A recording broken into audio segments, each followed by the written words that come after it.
crer, sejam bem-vindos a mais um episódio. Hoje tá muito especial, então sim, principalmente se você é cristão, fica aqui. Eu sou Mayara Macedo. Eu sou Natália Lopes, realmente está muito especial.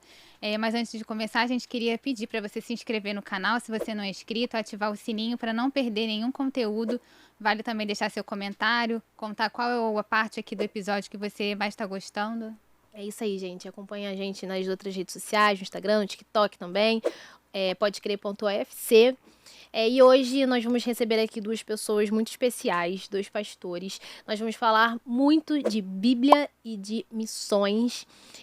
A gente vai falar da importância desse trabalho, vamos falar de igreja perseguida e também... Pastores e escritores. Exatamente. A gente está aqui com o pastor Lécio Dornas e Eliezer Magalhães. Dei uma lida aqui para não confundir. Bem sutil. Sejam bem-vindos, pastores. É uma honra receber vocês aqui. Alegria. Muito obrigada de estarem aqui. Eu queria que vocês começassem falando o início de vocês na fé, né? Voltar lá atrás e contar se vocês nasceram num lar cristão, quando que vocês encontraram Jesus a primeira vez. Se eu posso começar com isso, eu me converti na adolescência. Isso era meio engraçado, porque eu tocava num conjunto de rock, cujo nome eu guardo a 7 chaves, não falo com ninguém. Mas ele existiu em Volta Redonda, no sul do estado do Rio de Janeiro. E jogava xadrez num clube da cidade, e um amigo com quem eu jogava foi a pessoa que Deus usou para me aproximar da igreja e ouvir a palavra, né? Então eu tinha aí 16 anos, fui o primeiro a me converter da minha família. E foi extraordinário, porque o meu pai veio logo depois de mim, meu pai ia ser batizado no domingo, faleceu numa quarta-feira, já crente, e ao longo desses 43 anos de vida cristã, no ano retrasado, eu batizei a última pessoa da minha família, que ao longo dessas 4 décadas aí, vieram a Jesus. É um resumo aí da Amém. Bom, eu sou filho de missionários, meus pais do Rio de Janeiro, nasci aqui no Rio, fui com eles para o interior do Paraná, ainda era bebê. Então eu cresci num contexto de plantação de igrejas e eu me converti ainda pequeno. E é claro, né, como muitos filhos de pastor, também tive uma fase de adolescência não muito boa. E aos 17 anos, que eu vejo assim que foi o meu reencontro com Deus de uma forma muito intensa, pessoal, e onde realmente eu comecei uma caminhada efetiva com Deus, né? Então foi aos 17 anos, aonde ele inclusive foi me chamando para missões. Foi esse momento assim de Deus chacoalhar tudo na minha vida. Então foi assim. Você vê como que a adolescência é uma idade estratégica, né? Para a pessoa ouvir o Evangelho. Eu estava num retiro espiritual, por ocasião da Semana Chamada Santa, na região de Mendes, aí também na região sul-fluminense, e eu sempre tive o hábito de ler jornal domingo, né? E domingo de manhã eu levantei, comprei um jornal na banca e na primeira página tinha uma fotografia de um cara carregando uma cruz.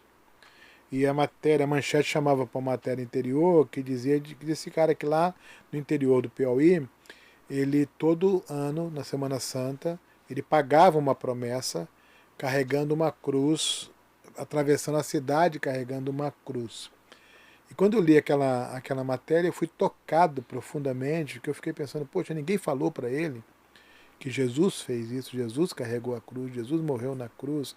Eu tive uma experiência profunda ali. O pastor do retiro, que era o pastor Celso Martinez, lá de Barra do Piraí, até hoje lá, segunda igreja batida de Barra do Piraí, ele veio conversar comigo, e eu falei com ele como eu estava chocado com aquilo. Ele falou assim, Lécio, milhares de pessoas estão lendo esse jornal hoje. Não sei quantas estão tendo a mesma reação que você. Quem sabe Deus não está chamando você para uma obra especial. E estava mesmo.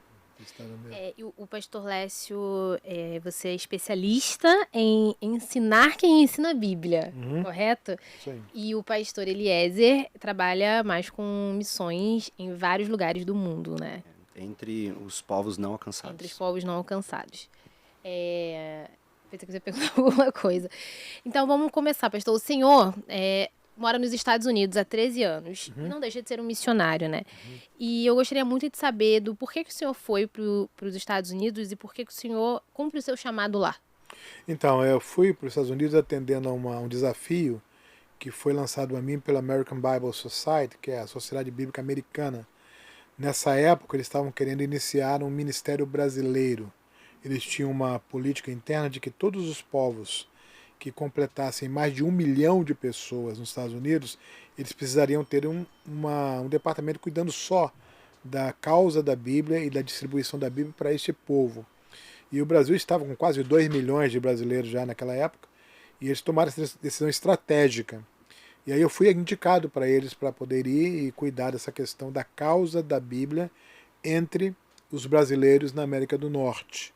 E eu me senti extremamente desafiado porque unia duas coisas que eu amava fazer. Primeiro, falar da Bíblia, ensinar a Bíblia, e segundo, a igreja, né? Pregar o Evangelho, falar de pessoas. Então eu fui, aceitei esse desafio e foi tremendo. Nos 5 anos que eu ocupei essa função, inauguramos o ministério, dos 50 estados eu visitei e realizei seminários de ciências bíblicas em 36 estados.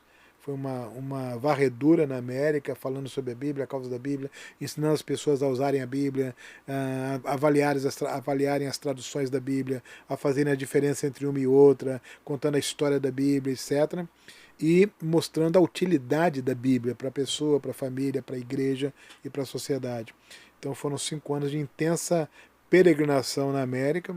Nesse meio termo eu organizei a igreja lá em Orlando. Depois que venceu o meu termo lá com a American Bible Society, eu fiquei com a igreja, né?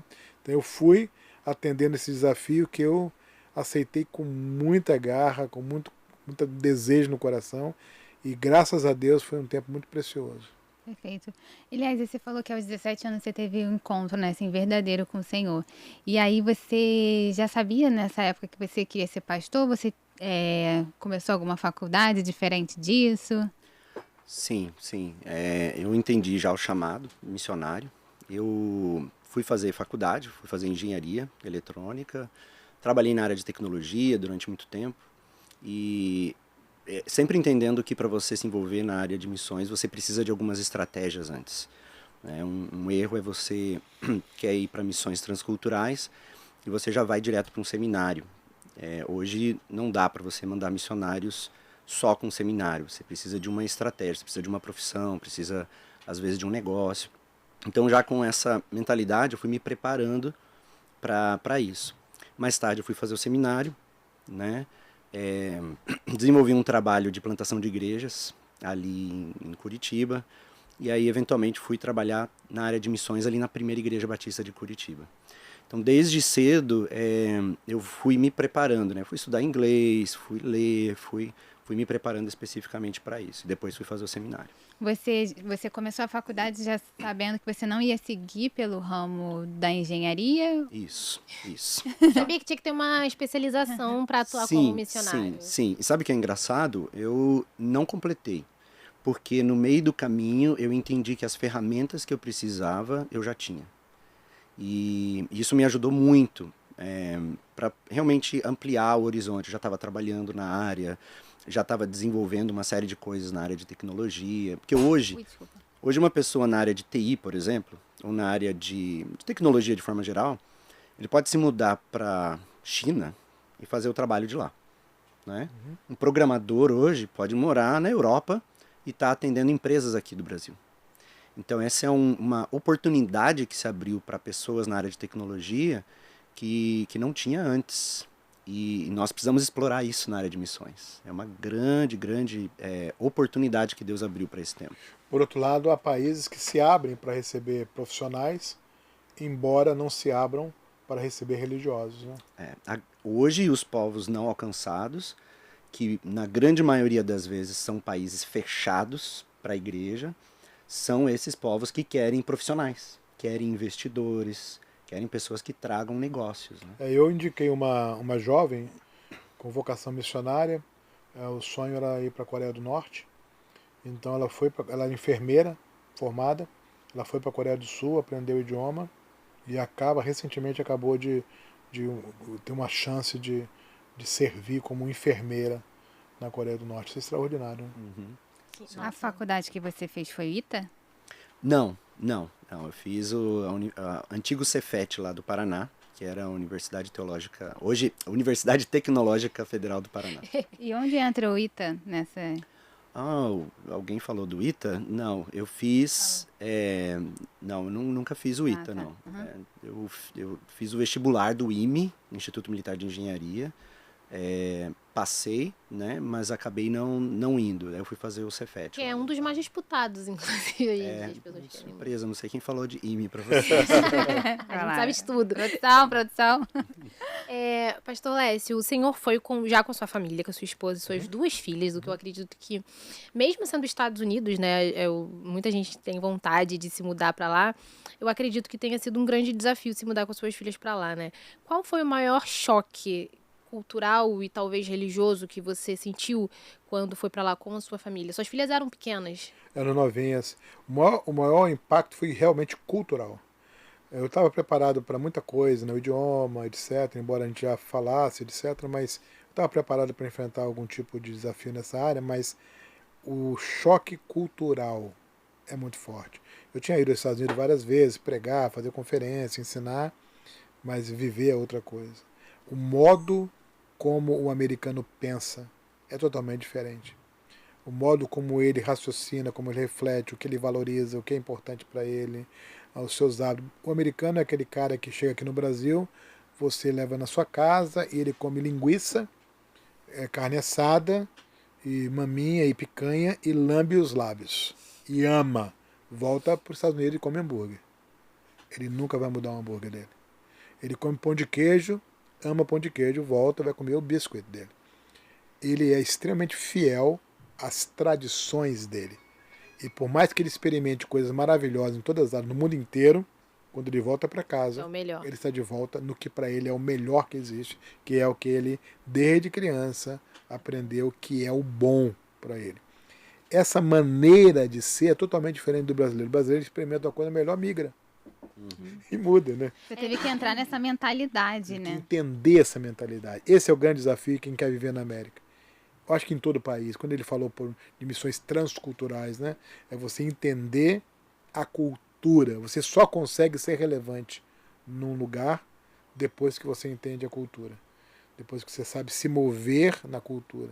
Respeitar, compreender por que eles são assim e entender por que eles são assim. Amá-los sendo assim, aí você consegue ter alguma relevância naquele lugar. Enquanto você não passa por esse ponto aí, você vai ser um visitante. Eles sempre vão te olhar como alguém Como de fora. que está ali de fora, tentando, digamos, usufruir e tal, mas depois que eles percebem que você sabe se mover na cultura, a relação deles com vocês muda. Então essa questão de patriotismo que a gente vê nos filmes, nas séries, né? O 4 de julho dos Estados Unidos é tudo realmente muito forte, né? As pessoas Muito forte. vestem de verdade ali a bandeira dos Estados Unidos. Muito forte. E Muito é forte. O americano cultua a sua nacionalidade, ele ensina para os seus filhos isso e ele reverencia, né? Ele, por exemplo, tem a disputa eleitoral, mas quando elege um presidente, ele é o presidente. E aí, dali para diante, ele é honrado, respeitado, desde a criancinha até o ancião, porque ele não é mais o candidato do Partido Democrata ou Republicano. É o líder ele da nação. o presidente. Então isso é muito forte. E, pastor Eliezer, o senhor tem muita vivência em países perseguidos, né? Países dos povos não alcançados, como o senhor falou. Eu gostaria que primeiro o senhor explicasse pra gente o que são os povos não alcançados. Perfeito. Se a gente dividir o mundo em países, a gente vai falar em nações geopolíticas. Mas quando a gente divide em termos de povos étnicos, nós temos cerca de 17 mil povos étnicos. Esses dados são todos catalogados. Tem alguns institutos de pesquisa evangélicos que fazem. O mais famoso é o Joshua Project. Então, se alguém quiser ver, tem o site joshuaproject.net. E lá tem todos os 17 mil povos. Dentre esses 17 mil, 7 mil são considerados não alcançados. Tá? Eles equivalem hoje a 7 mil povos, que são 42% da população mundial. Muita coisa. Então, o povo não alcançado, porque tem várias definições antropológicas, né? Ou missiológicas, e uma delas é essa, do não alcançado, aí tem o minimamente alcançado, mas o não alcançado é aquele que tem menos de 2% de evangélicos e que não tem acesso. Porque assim, pode ter menos de 2, mas ter algum acesso ao evangelho, né? Então, por exemplo, há muitos povos no sul da Ásia que não tem igreja nenhuma, não tem Bíblia na sua língua, não tem um histórico de evangelização.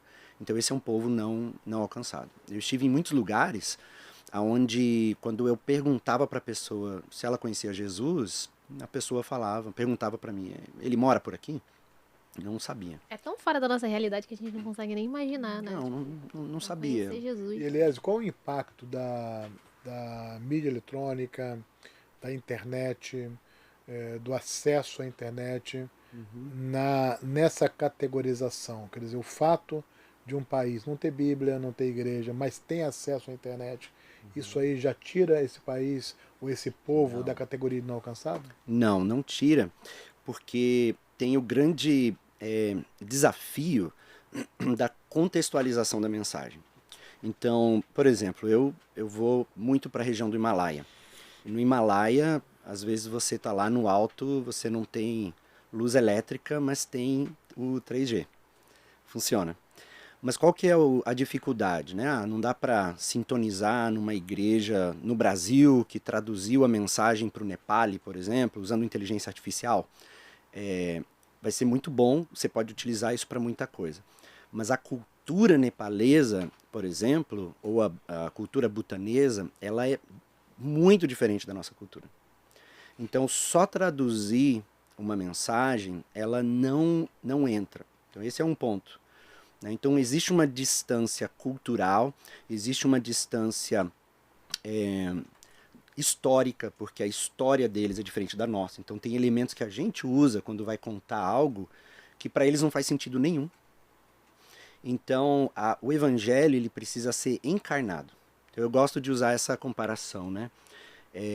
Deus poderia fazer o melhor marketing de redes sociais do mundo. Poderia escrever nas nuvens e todo mundo no planeta vê. Arrependa-se, creia, né? Porque o reino de Deus está próximo.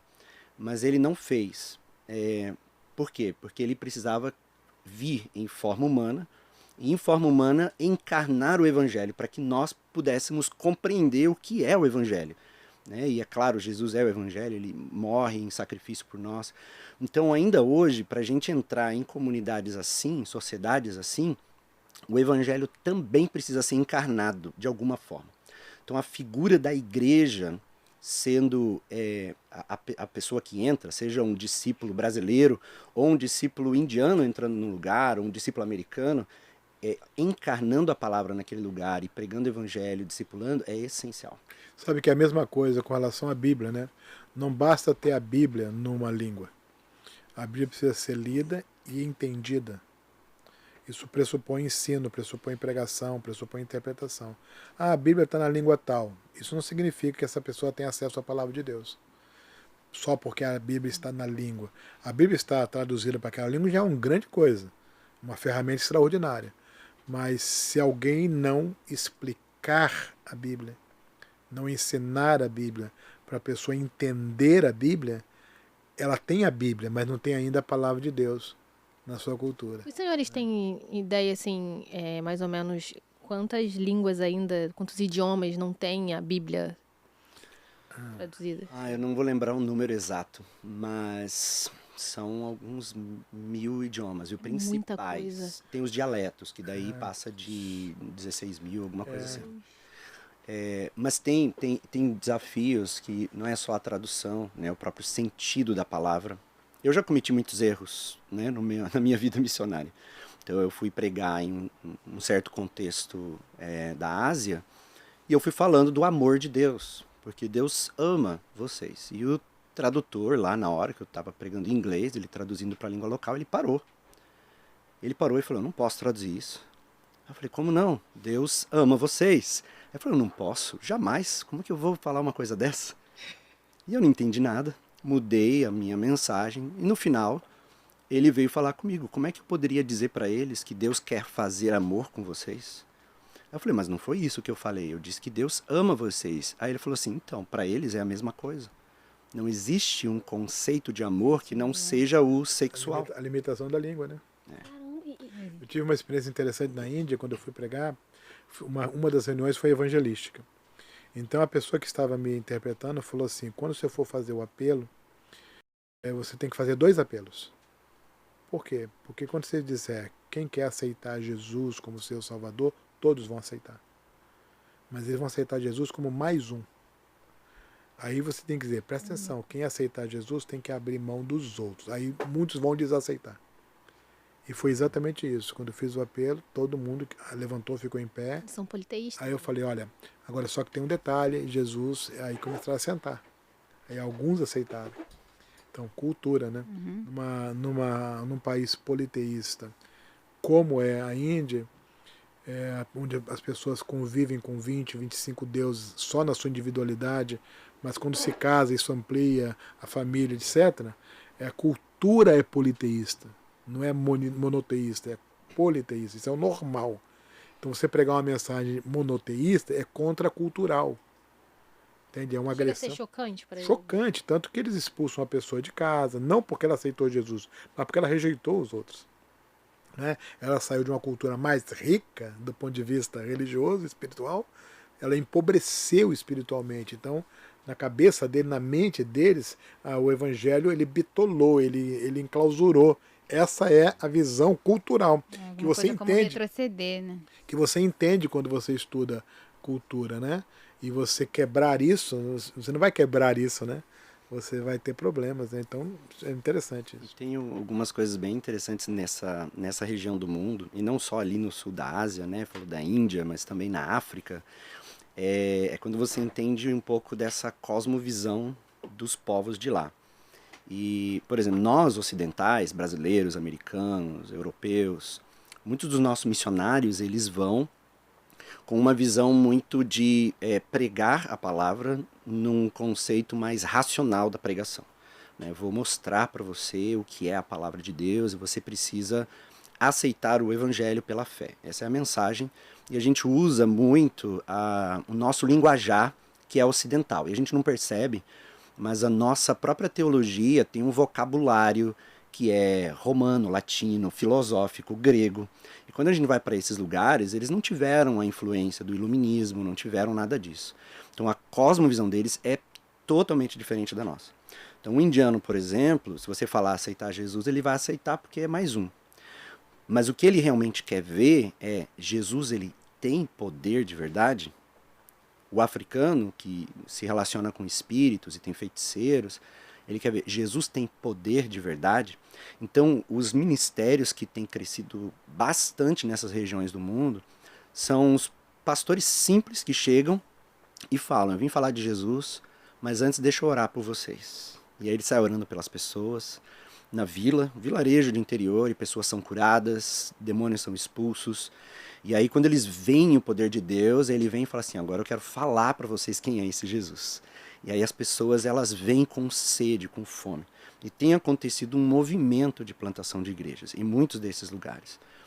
Eu tenho sido testemunha de um movimento de plantação de igrejas no norte da Índia, onde eu vi mais de 1.700 igrejas sendo plantadas.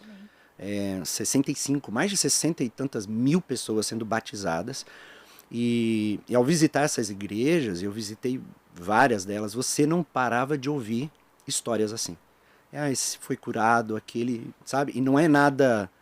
Eu sei que falar disso, talvez num contexto brasileiro, pode parecer meio estranho, mas sem televisão, sem mídia, sem nada. São movimento do Espírito Santo nos vilarejos. Porque essa é uma cultura que não é tão direcionada pelo racional como nós. Ela é direcionada pelo poder.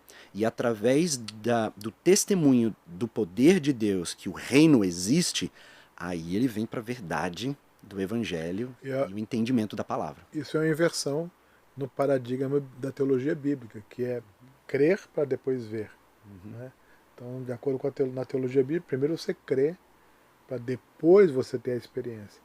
Mas na prática missiológica desses povos, dá uma demonstração. É como se fosse nos povos primitivos bíblicos.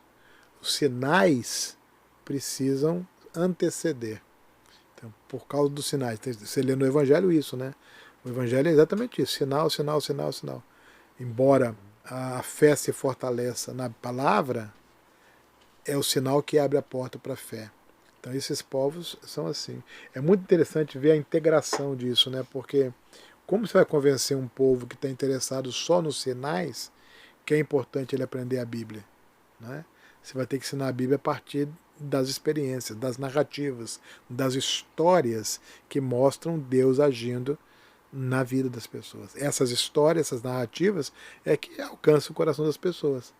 Embora a gente saiba que a teologia bíblica ela se fundamenta, a verdade antecede a experiência, né? John Stott tem uma frase que ele fala: a verdade é o critério da experiência e não a experiência é o critério da verdade. Quer dizer, é a verdade que te ajuda a avaliar a experiência e não o inverso. Mas na prática missiológica, não é? São os sinais que chamam a atenção das pessoas para Deus. É meio assim, confuso, mas é por aí, né?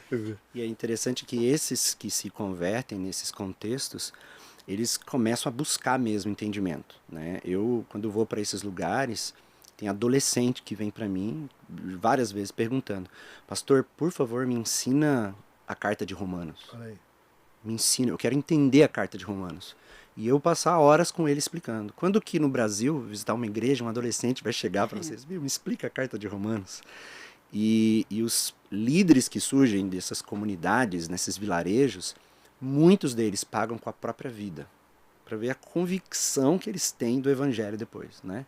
Na pregação. Então é algo assim muito... Você vê realmente na vida deles uma conversão genuína e impactante, né? Você falou que seus pais missionários, né? Eles também eram nesses povos que não têm acesso? Não, eles foram pro Paraná e foram trabalhar com plantação de igrejas lá no oeste do Paraná. Como que surgiu esse desejo tão específico, né, no seu coração? Que nem é só missões nacionais, nem só internacionais, mas de povos específicos.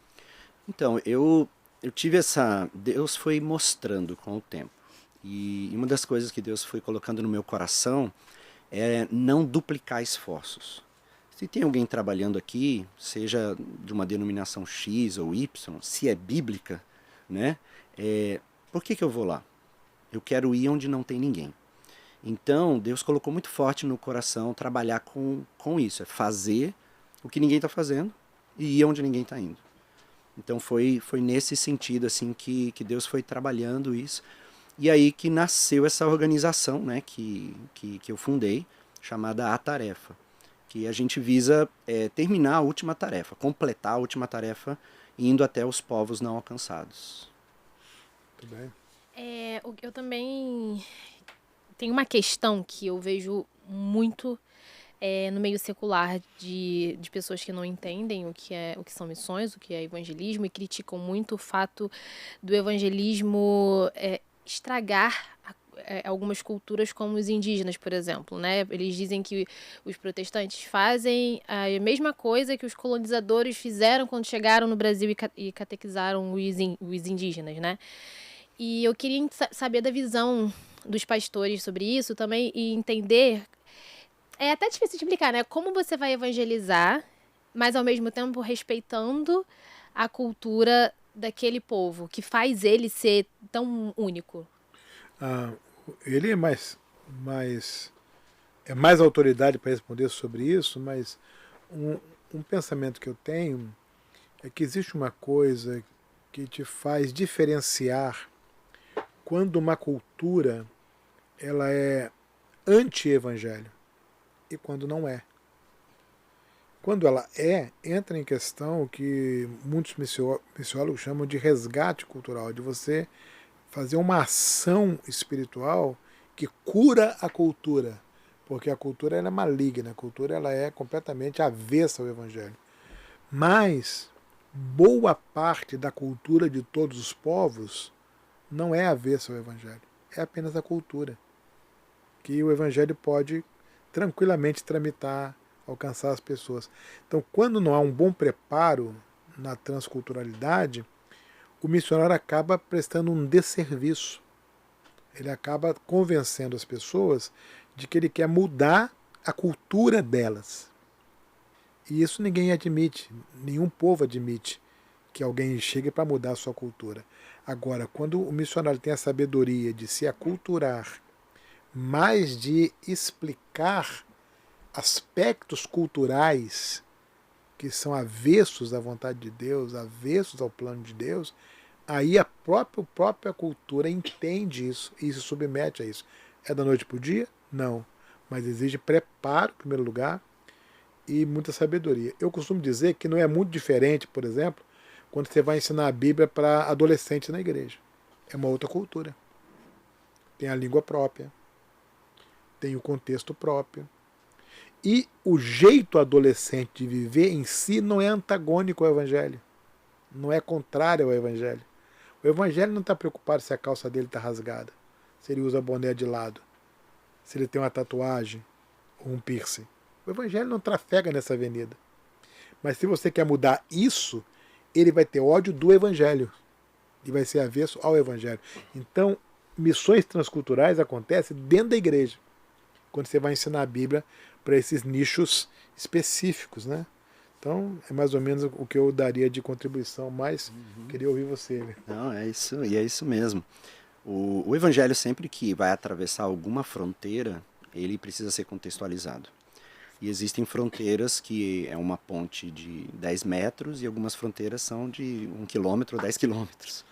E a gente já vê isso lá na Bíblia, né? Quando o Evangelho ele passou a ponte dos judeus para os gentios. E aí até foi o primeiro concílio que teve lá em Jerusalém, foi para falar sobre isso. E aí a questão é, precisamos circuncidar os gentios, porque agora são cristãos? Em outras palavras, eles precisam ser judeus para se tornarem cristãos? Ele falou, não precisa. Eles podem continuar sendo gentios. Só cuidem disso, disso e disso. Então, hoje é a mesma coisa. Mas o movimento missionário realmente teve vamos dizer assim, né, um conhecimento progressivo dessa realidade transcultural com o tempo. Porque, de fato, cometeu erros. Né? Mas eu vejo que muitos dos erros foram com boa intenção, obviamente. Né? A gente tem o erro do movimento católico, jesuíta, que foi, de uma certa forma, uma imposição cultural em diversas dimensões. O movimento protestante, no início, ele estava muito ligado ao movimento de colonização.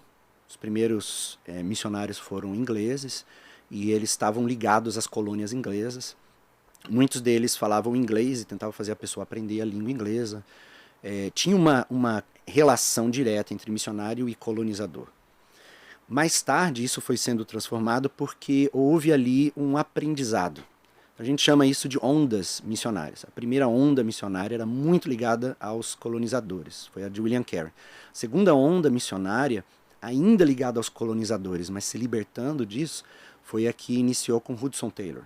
E Hudson Taylor, ele despertou para essa realidade transcultural. Preciso entrar na cultura, preciso me vestir como eles, eu preciso falar o evangelho na linguagem deles. E agora nós estamos naquilo que se chama de terceira onda missionária, que é a contextualização máxima, o máximo possível para aquela cultura. Então, voltando para a tua pergunta, né, porque eu coloquei todo esse pano de fundo aí, nós temos hoje, por exemplo, no Brasil, uma escola de antropologia, academia de antropologia, de ciências sociais, ela tem uma base ideológica muito marxista, que é anti-valores, obviamente, do cristianismo, e que é anti a transformação ou a influência das culturas ditas por eles, entre aspas, primitivas. Né? E aí, qualquer influência, e principalmente a influência cristã, ela é considerada quase que um pecado dentro da ideologia deles. Então, esse é já uma barreira, e a gente tem que ver que tem por trás disso toda uma ideologia que a gente precisa resistir. Tá? Muita coisa que é falada não é verdadeira com relação aos missionários. A gente tem que tomar cuidado. Hoje, os benefícios que muitos indígenas têm é por causa de missionários que chegaram lá. Vai conversar com um indígena em alguns lugares e eles vão dizer hoje no Brasil que eles são tratados como... Isso é uma palavra, tá? Não é minha, é de um indígena amigo meu que falou que eles são tratados como se vivessem num zoológico. fechado, onde eles não podem ter acesso a muitas coisas porque eles são uma cultura que tem que ser preservada. Mas eles querem fazer outras coisas, eles querem se conectar, mas eles não podem, né? Outros indígenas têm críticas diferentes. Então, quem tem servido muitas dessas culturas tem sido missionários, que têm pago um alto preço para ir até esses lugares. E eu posso me lembrar de pelo menos duas colocações muito interessantes nesse contexto e uma lição que eu acho que a gente pode extrair aqui para quem está assistindo a gente. Uma é uma colocação do Nelson Mandela, sabe, né, o ativista sul-africano, que diz: se você quiser dar um copo de água para um africano, dê num copo da África. Não muda a água, mas usa um outro copo. Essa é a questão cultural. E um livro do Dominique Lapierre, que é um médico francês, que foi atuar nas favelas de Calcutá, na época da disseminação da AIDS, ele disse que ele morava na cidade e ia para a favela fazer o trabalho.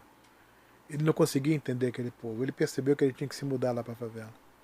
Aí depois que ele se mudou para a comunidade, ele começou a comprar pão onde todo mundo comprava, ir nas ruas.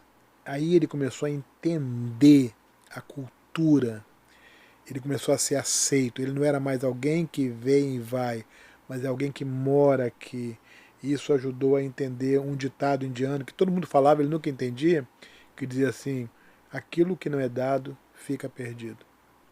Ele nunca entendia isso, mas depois que ele se mudou para lá, ele passou a entender, porque a cultura o ajudou a entender. É fundamental para você entender. Então, uma lição que fica para a gente é a seguinte: ninguém muda ninguém. Não queira mudar uma pessoa porque você é um evangélico, porque você é um cristão. Deixe que o Espírito Santo mude o que precisa ser mudado. E você vai se assustar, que não é tanta coisa assim. Aquela pessoa, do jeito dela, com a cultura dela, ela pode se abrir para Jesus, se tornar uma pessoa temente a Deus, aceitar Jesus como Salvador, e ela vai continuar, de repente, gostando do mesmo estilo musical, gostando do mesmo tipo de roupa que ela sempre gostou, enfim, vivendo o tipo de vida que ela sempre viveu, mas vai se libertar daquilo que antes a escravizava. Mas não é você que vai libertar, não sou eu. É o Espírito Santo de Deus. É um erro querer mudar as pessoas pelo viés religioso, né? Perfeito. Eliade, você tem algumas situações que pode compartilhar com a gente de apuros que você tenha vivido em alguns desses países? Olha, de apuros, vários, né? Imagina. Vários apuros. Já passei por situação de terremoto, já tive em zona de guerra, já quase fui preso, né, algumas vezes. Riscos, né, de inclusive ameaça, né? É uma história interessante que eu estava fazendo um projeto evangelístico ali no sul da Ásia, né, especificamente ali na Índia, né, falar. E nós já faz um certo tempo, porque hoje não é mais possível fazer esses eventos evangelísticos, nós estávamos agendando um trabalho evangelístico para uma vila que era meio hindu e meio muçulmana. E nós preparamos tudo, as pessoas estavam indo lá preparar para esse evento, mas não sabiam, nunca tinham ouvido falar de Jesus ali. E o líder daquela vila falou para nós não irmos, porque se nós fôssemos, eles iriam nos matar.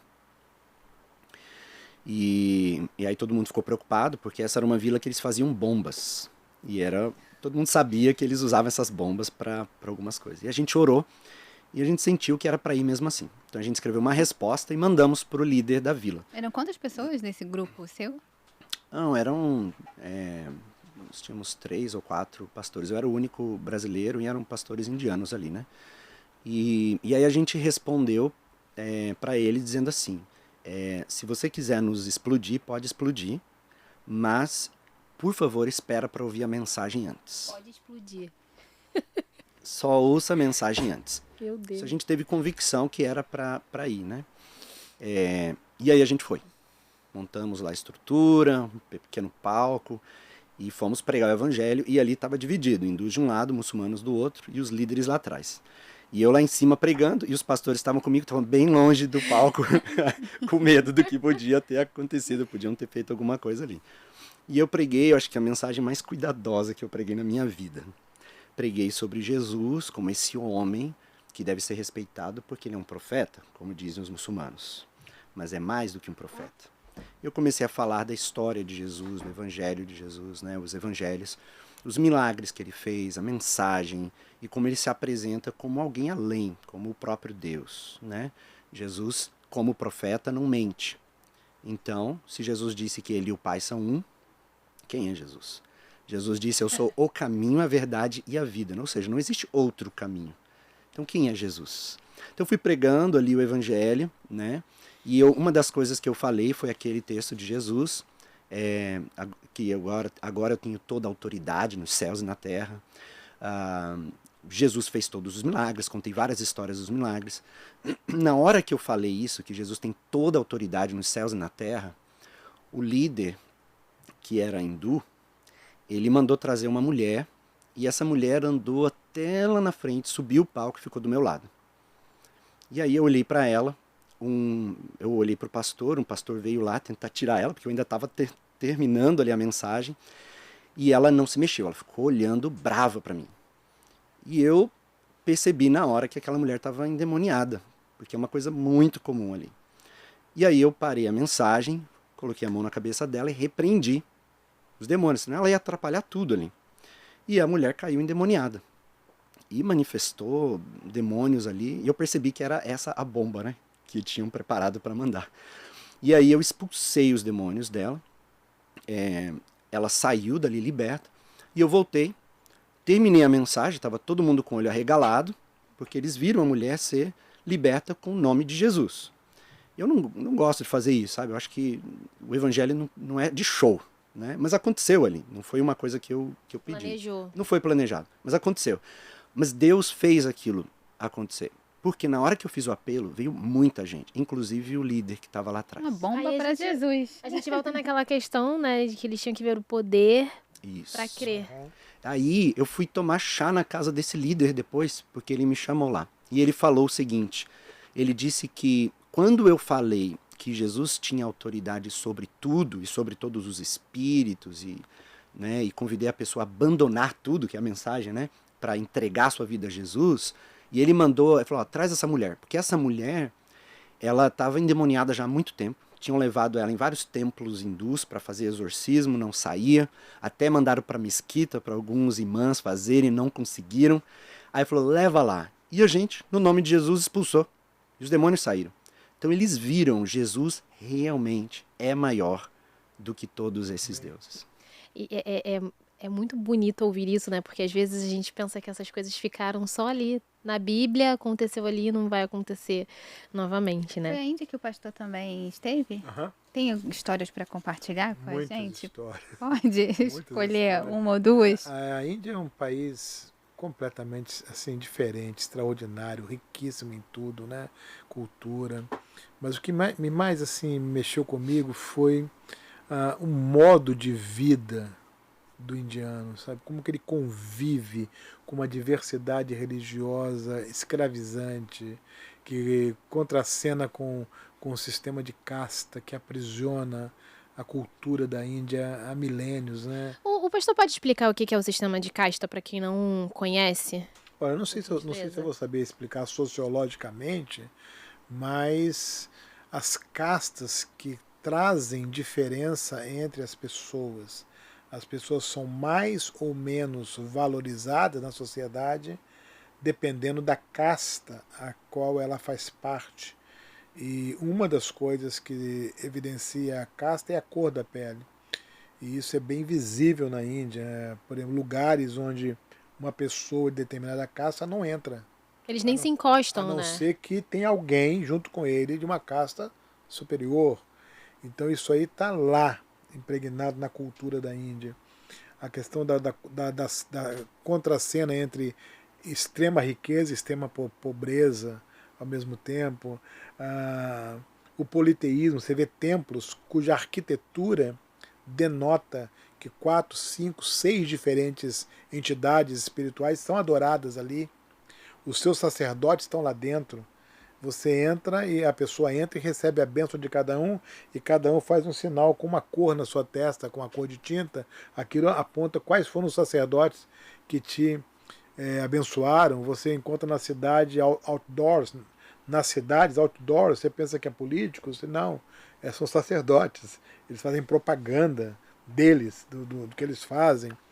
Então isso é muito chocante. Ao mesmo tempo, você tem toda aquela historicidade da Índia, né? Antiquíssima, né? Castelos e o Taj Mahal, né? Que é uma das maravilhas do mundo antigo. Você vê realmente o Taj Mahal, quando você vê, você fica parado um pouco, porque é algo realmente... É grandioso, é bonito. É uma coisa que te chama a atenção, aquele mármore branquíssimo, alvo, e aquela piscina como se fosse um tapete em frente ao Taj Mahal, que é um mausoléu, né? Mas é um negócio assim que você fica assustado, realmente é um negócio. E aí toda a história que traz atrás disso. Então a Índia é um país que vive nesse berço. Então, ao mesmo tempo, você tem o evangelho crescendo na Índia, especialmente na que chama de Upper Pradesh, né, que é a parte de cima da Índia, o evangelho crescendo lá. Eu falei num seminário para mais de 2.000 alunos estudando num seminário bíblico lá em Nova Delhi. Como é que é a questão da perseguição na Índia? Não, aí é um capítulo terrível, porque existe a perseguição violenta. Eu, por exemplo, trabalhei com um orfanato lá que era perseguido. O país, na época, não tinha nenhum interesse em orfanatos, porque há uma crença na Índia muito forte de que, por exemplo, uma criança que não tem pai nem mãe, ela está pagando algo da vida anterior. Então não adianta você querer interferir, deixa ela pagar. Né? O orfanato é você tirar a criança dessa condição. Então, para quem pensa assim, você está querendo interferir num processo natural. Ele está pagando que ele crê nisso, né? Prostituição infantil. A gente falou aqui nos bastidores, né, de alguns filmes que retratam a realidade da Índia, né? Como acho que o mais famoso é Quem Quer Ser um Milionário, que tem ali uma cena que pelo menos me marcou muito, foi muito chocante pra mim, que eles pegam crianças, sequestram as crianças, né? E fazem com que eles deixam as crianças cegas propositalmente, eles esquentam metal e botam nos olhos das crianças, para fazer com que essas crianças fiquem pedindo dinheiro na rua, né? Tipo, eu tenho uma deficiência, preciso de dinheiro, né? E isso é uma realidade lá. Eles têm, Olha, fato... Você pediu uma história, né? Então, no orfanato que a gente estava ajudando lá, a minha igreja em Salvador ajudava esse orfanato, que a líder do orfanato saiu da nossa igreja lá em Salvador, se casou com um indiano, faz um trabalho maravilhoso até hoje lá na Índia. Bom, uma moça que chegou lá criancinha, cresceu no orfanato, quando estava aí na idade de ir para o ensino médio, a mãe biológica veio requisitar a criança para a prostituição. Tirar a menina do orfanato. Ela precisa me ajudar a ganhar dinheiro. Então marcou o dia de buscar a menina não queria ir, a menina já estava convertida. A menina era de Deus, ela queria fazer medicina, ser médica lá na Índia. E queria, através da medicina, fazer a obra de Deus. Isso estava no coração dela. Ela não queria ir embora com a mãe, mas a mãe tinha direito sobre ela. A mãe tinha o direito de tirá-la do orfanato e levar para casa. E tudo na sociedade era a favor da mãe. Mas a criança não queria, e o orfanato não queria. Então eles mandaram um comunicado para a igreja para a gente orar. Orar por isso, orar por isso. E nós oramos por isso. O que aconteceu foi que uma semana antes da mãe buscar a criança, a mãe teve um acidente e morreu. E se essa mãe não tivesse morrido, essa menina teria saído do orfanato e teria ido para a prostituição forçada. Então, quer dizer, batendo com a sua história, existe realmente uma ação de perseguição e de, como é que diz, escravidão, Sim. da exploração sexual da criança. Né? Tipos de escravidões no mundo, né? Na Índia, também em outros países. Eu tenho trabalhado na Índia já há 16 anos ali. Então eu tenho histórias de perseguição, Imagina. de morte. Eu treinei pastores, plantadores de igrejas, que fizeram um trabalho sensacional. E foram apedrejados e mortos. Uau. Eu treinei um pastor que foi espancado várias vezes, tem pastor que foi esfaqueado. Então é muito comum. Tanto é que você nem pode falar muitos nomes, não pode falar de lugares. Às vezes a gente mostra fotos de batismo, a gente não pode mostrar o rosto, nem o nome da cidade, né? Então isso é muito comum. Mas tem uns testemunhos que são sensacionais também, né? Até contei na igreja onde eu preguei nesse domingo, de um plantador de igrejas que mandava relatório pra gente, plantando uma igreja lá no vilarejo, dizendo: pastor, eu batizei 5 pessoas, e aqui tá a foto, mas logo depois do batismo veio um grupo e me espancou, disse para eu não fazer mais isso. Aí, alguns meses depois, ele manda outro relatório: pastor, eu batizei 10 pessoas no mesmo lugar, e veio o mesmo grupo, me pegou e me espancou de novo, e disse para eu não fazer mais isso. Aí eu até falei para ele: viu, toma cuidado, você não tem que ir para um outro lugar. Ele falou: não, Deus mandou ficar aqui. Deu mais alguns meses, ele mandou outra carta, outro e-mail, falando: pastor, batizei 20 pessoas. E dessa vez eles me espancaram pra valer. Tá funcionando, pastor. Aí, olha só que ele falou assim: eu fui parar no hospital dessa vez. Só que os irmãos da igreja, porque agora ele já tinha uma comunidade, né? Não era só os batizados, tinham as pessoas ao redor que eram simpatizantes ao evangelho. Eles foram todos na polícia, denunciaram, e a polícia foi e prendeu esses homens, fundamentalistas hindus. E quando eles vieram falar para o pastor, falaram assim: pastor, fica tranquilo que agora eles nunca mais vão fazer isso. Eles foram presos. Aí o pastor falou: não, quem mandou vocês fazerem isso? Não, vamos lá. Ele saiu do hospital do jeito que estava, foi lá na polícia e mandou soltar os homens. Ele falou: não, tira a queixa, não quero nenhum problema. E esses homens foram soltos. Quando eles estavam saindo, porque eles ouviram toda a conversa ali com o policial, eles perguntaram para o pastor, né, para esse plantador de igreja, falando: viu, a gente bate em você, a gente ameaça você, e você vem e solta a gente? Por quê? E aí ele respondeu para ele: ó, por 2 razões. Primeiro, porque vocês estão me fazendo um favor. No início eu estava batizando 5, agora eu estou batizando 20. E essa é a melhor oportunidade que eu tenho de mostrar para as pessoas o que é a cruz de Cristo. A segunda razão é que Jesus perdoa todos os meus pecados, porque eu sou um pecador, e ele perdoa todos os meus pecados. E ele também me ensina a perdoar os teus. E aí, o que aconteceu? Alguns daqueles homens entregaram a vida para Jesus. Uau. Então, em meio à perseguição, Deus tem feito... Eu podia contar outras histórias como essa, sabe? Deus tem feito coisas tremendas ali. Ali, no Nepal, no norte da África, países também de perseguição, onde pessoas são mortas e outras pessoas se convertem ao testemunhar a morte de pessoas que são fiéis. Então hoje, sabe? Hoje nós temos mais mártires no mundo do que jamais teve. Só que são informações que não chegam. Recentemente eu recebi imagens de igrejas que foram atacadas na África, em países ali, né, que não pode dar detalhes, que foram todos mortos. Mas essas informações não chegam. E o testemunho de líderes, de homens, de mulheres, nesses lugares, gente, é fenomenal. A gente está muito acostumada, né, a ver essas histórias de perseguição e da dificuldade que é de evangelizar na África, na Ásia. Mas o pastor tinha falado que nos Estados Unidos também tem uma certa resistência, né, dos próprios brasileiros que estão morando nos Estados Unidos de aceitar, de ouvir o evangelho. Olha, eu tenho muitas histórias para contar sobre isso, porque existe um Deus chamado Mamon. E na América, muitas pessoas que estão na América, independente da etnia, estão focadas nisso. Elas acreditam que vão ganhar muito dinheiro, vão ficar milionárias. É a questão do sonho americano, retratado em vários filmes, peças de teatro, etc. Que é o que está alimentando muita gente que quer ir para lá. O que acontece é que essas pessoas se tornam escravas. Elas admitem fazer coisas nos Estados Unidos que jamais fariam em suas terras. Por exemplo, eu não sei se vocês conhecem alguém, você conhece alguém, por exemplo, que moram 3 famílias na mesma casa sem nenhuma relação parentesca? Você não conhece. Mas isso é muito comum nos Estados Unidos. 3 famílias de brasileiros que nunca se conheceram antes, para economizar o dinheiro do aluguel e que salvar mais dinheiro, moram 3 famílias sem nenhum parentesco na mesma casa. Você imagina o potencial de problema, dificuldade que é isso? O caldo que é isso, do ponto de vista moral, espiritual e tudo?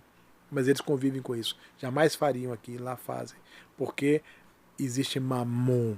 Eles querem ganhar dinheiro, eles querem salvar dinheiro. Esse é só um exemplo. Tem diversos outros exemplos. Quando, por exemplo, um casal ele se separa, vai lá no cartório e se divorcia, mas de fato não se divorciou, só no cartório, para que ele case com uma mulher, pague essa mulher para casar com ele, para ter o documento e também, olha, com o que eles estão mexendo? Com o matrimônio deles, né? Com o casamento deles. Eles talvez não fizessem isso aqui, mas lá eles fazem. Não é só brasileiros, hispanos, asiáticos. Qualquer um que quer viver. Então é uma coisa muito difícil. Eu, por exemplo, participei de um projeto lá no Alabama, onde nós íamos de casa em casa para fazer o plano de salvação, fazer o evangelismo. E eles separaram para minha dupla famílias de brasileiros que moravam lá em Montgomery. E a primeira casa que eu entrei foi a casa de um médico brasileiro. Então eu, mais uma pessoa e 2 duplas, uma americana e outra brasileira. E quando nós chegamos lá, ele foi extremamente polido, porque tinha um casal de americano ali. Ele recebeu a gente, nós entramos, mas no momento em que ele se viu sozinho comigo e com a mulher brasileira, ele falou assim, olha, eu estou recebendo vocês aqui só por educação, por causa desse casal americano, mas eu acho essa raça de crente, uma raça de gente desonesta, que vive dando dinheiro para pastor, eu tenho horror disso aqui. Eu só estou aqui fazendo de educado, porque eu sou médico, eu sou médico de todo esse pessoal americano aí, eu não quero que eles saiam falando de mim, mas eu odeio vocês. Eu acho que o evangelho é a pior coisa do mundo. Eu estou aqui, eu estou ganhando dinheiro, eu estou prosperando, e não quero dar dinheiro para pastor. Quer dizer, ele revelou toda uma proteção que ele criou para ele mesmo, para justificar ele não olhar para as coisas de Deus, porque ele está lá ganhando dinheiro. Então, mamon é o principal, digamos assim, obstáculo para qualquer pessoa que vive na América hoje, porque o dólar se torna o seu dinheiro, né? E nós sabemos que o dinheiro é um excelente servo, mas é o pior patrão. Quando o dinheiro manda na pessoa, isso é terrível. Deus não fez o dinheiro para mandar em nós. Ele nos fez para nós mandarmos no dinheiro. O dinheiro tem que cumprir a nossa ordem. Nós temos que dominá-lo e não ele nos dominar. Então esse é hoje o maior problema, a maior dificuldade de evangelização na América. Não só de brasileiros, especialmente dos imigrantes, mas da cultura americana. O americano hoje não é mais o que foi outrora, quando eles realmente tinham o foco em Deus, na missão, né? Hoje, cada pesquisa que sai mostra que o americano lê menos a Bíblia. Vai mesmo. Um dado que saiu recentemente. Há 20 anos atrás, o domingo mais frequentado na igreja evangélica americana era o Dia das Mães. Era o mais frequentado. Hoje é o menos frequentado. Porque as mães antigamente diziam assim, eu quero todos vocês lá na igreja. É lá que eu quero receber os parabéns. E os filhos que estavam longe, todo mundo ia, porque a mãe queria. Hoje, a mãe quer ir para o restaurante. É uma outra geração. Hoje, o Dia das Mães é o domingo das mães, é o domingo das igrejas vazias na América. Mas há 20 anos atrás, era o domingo mais frequentado que o Natal, mais frequentado do que o 4th of July, mais frequentado do que o Thanksgiving. Era o Dia das Mães. Hoje é o momento. O que aconteceu? Houve um empobrecimento aí da qualidade de vida espiritual. Então, nesse caldo cultural, é que estão os brasileiros hoje na América. Então, é fundamental a existência de igreja brasileira saudável na América para resgatar os brasileiros, ganhar os brasileiros para Jesus. E assim também os hispanos, são mais de 40 países diferentes representados na América, os asiáticos, os africanos, né, os sul-africanos, os haitianos, etc. Você sente que na Igreja do Senhor as pessoas chegam um pouco sedentas de saudade do Brasil também? Sem dúvida. As pessoas chegam dilaceradas. Logo que elas descobrem que elas têm que fazer uma escolha, ou viver ou ficar rico, porque para você ficar rico você tem que morar ruim, comer ruim, vestir ruim, trabalhar muito, você tem que se aviltar para você conseguir juntar dinheiro. Então você tem que escolher, o que eu vou fazer? Eu vou viver ou eu vou juntar dinheiro? Quando elas entendem essa realidade, há um vazio dentro delas, sabe? Um sentimento de que muitos atravessaram pelo México, sabe? Sofreram horrores para chegar lá. Outros foram humilhados porque ficaram lá sem documentos, foram como turistas e acabaram ficando lá depois do prazo. Enfim, Sim. N histórias. Tudo achando que ia valer a pena, porque ia entrar muito dinheiro. E quando eles descobrem que isso é uma ilusão, entra um vazio que só o evangelho para curar e consertar. Então muitos chegam assim. E por isso que é importante ter uma igreja que fale a língua da pessoa, que tenha o calor da pessoa, a cultura da pessoa. Então, você vai numa igreja, quando você tem lá um tempo de comunhão, que a pessoa come pastel, que a pessoa pode, sabe, comer um arroz com feijão, que tenha lá um ambiente brasileiro de gente falando alto, de gente conversando, contando piada, contando história. Caloroso. Isso é um bálsamo para o brasileiro. É um bálsamo para ele. Então eu estou pastoreando essa igreja que vai fazer 10 anos agora em fevereiro. E é maravilhoso quando você vê um brasileiro chegando lá e encontrando isso. E tem uma igreja que tem pessoas de vários lugares diferentes. É uma igreja multiétnica. Nós temos uma comunidade americana, uma brasileira e uma hispana. Mas os cultos são nas próprias línguas, respeitando a cultura. Então nós não temos culto em português. Nós temos culto brasileiro. É totalmente diferente. Não temos um culto em espanhol. Temos um culto hispano. Então são 8 cultos em inglês todo domingo, 5 cultos em português todo domingo e um culto em espanhol. Agora estou começando um trabalho em russo, estamos com o olhinho também em começar alguma coisa em francês, porque a igreja é multiétnica. Orlando é uma cidade cosmopolita, então precisa ter essa visão multiétnica, né? Mas voltando ao que eu estava falando, é fascinante você ver um brasileiro frustrado, sabe? Completamente, puxa, não está valendo a pena, olha o que eu sofri. Aí, de repente, ele encontra Cristo. E Cristo faz valer a pena a vida da pessoa. Eu queria... Fala aí. É que eu queria perguntar para ele, é justamente o que ele vê no trabalho dele que vale a pena, né? Porque você vê amigos seus morrendo perseguidos, você passa por situações difíceis, embaraçosas, e o que não faz você desistir desse trabalho? Uau, na verdade, esses testemunhos, essas histórias, conhecer essas pessoas, na verdade, me motiva para ir adiante. Porque quando a gente lê a Bíblia, a gente vê isso acontecendo, né? Os apóstolos, o próprio Jesus, né? Jesus falou, o evangelho que carrega a cruz, o evangelho que avança sem medo, isso é essencial e isso é apaixonante. A igreja nesses lugares, ela é apaixonante. Você quer ver pessoas alcançando mais pessoas. Você quer ver o evangelho chegar nesses lugares. E você vê que essas pessoas também são apaixonadas por isso. Eu estava numa casa, num lugar extremamente perseguido, com uma mulher que estava com os 2 filhos, e ela falando de Jesus abertamente, e eu preocupado, porque lá você pode ser morto. E ela falando de Jesus, Jesus, e eu falei, o pessoal aqui nessa casa é crente? Eu falei, não, mas eles têm que ouvir de Jesus.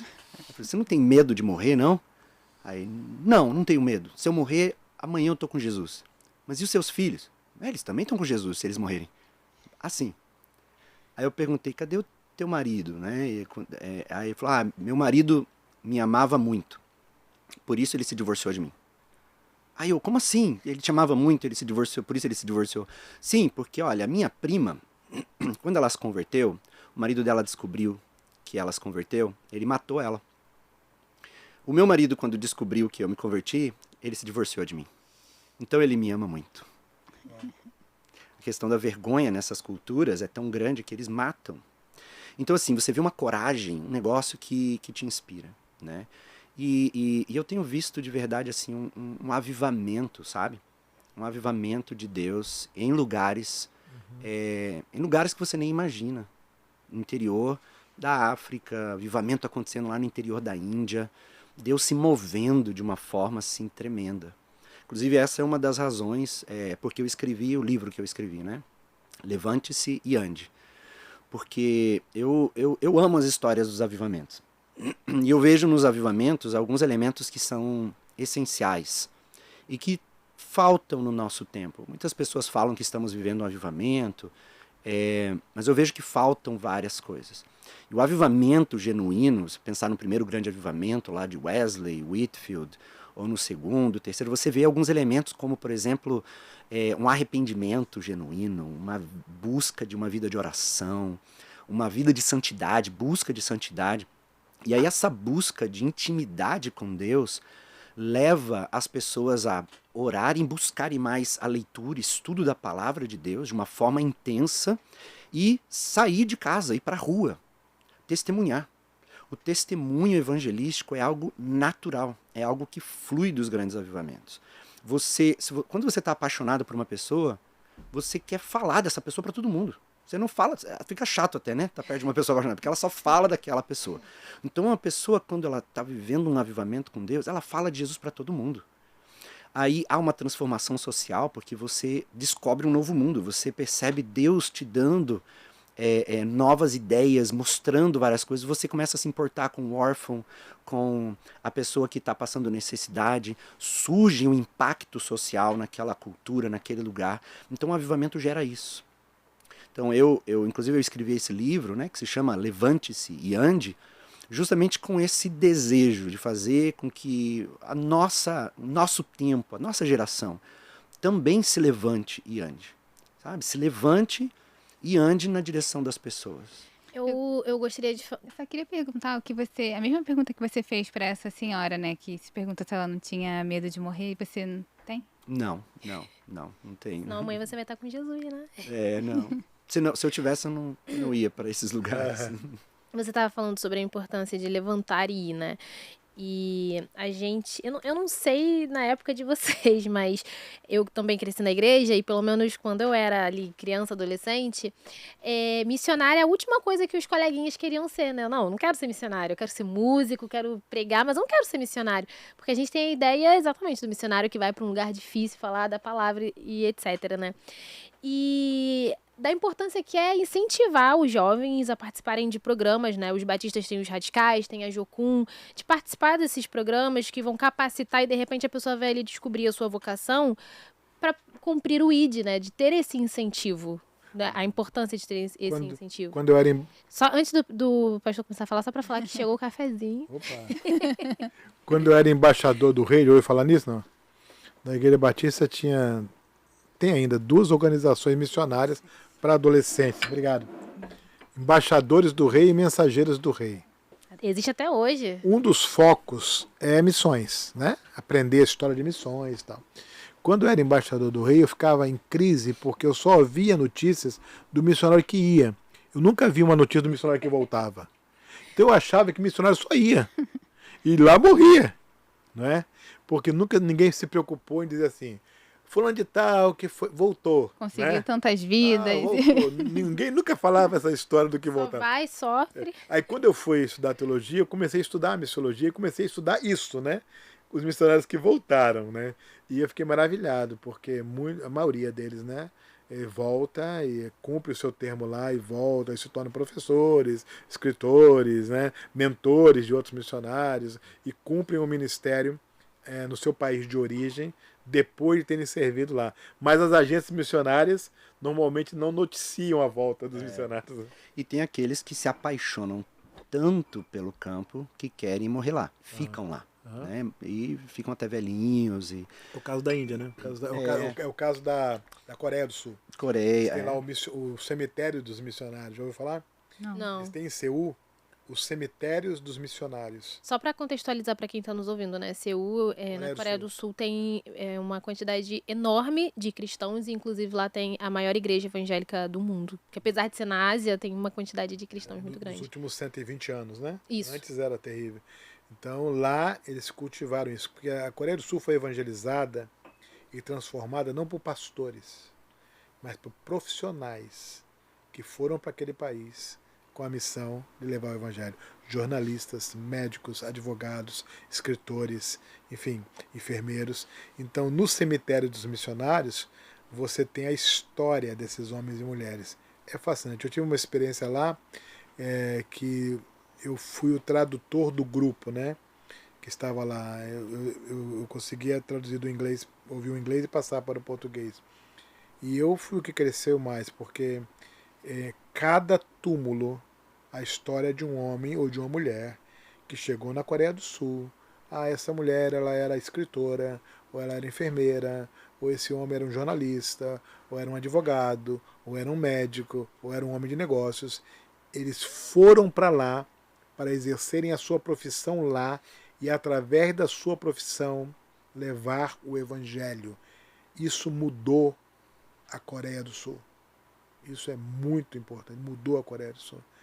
E é uma coisa que o Eliezer estava falando, né? Países que hoje são fechados para receber missionários, pastores, mas são super abertos para receber profissionais.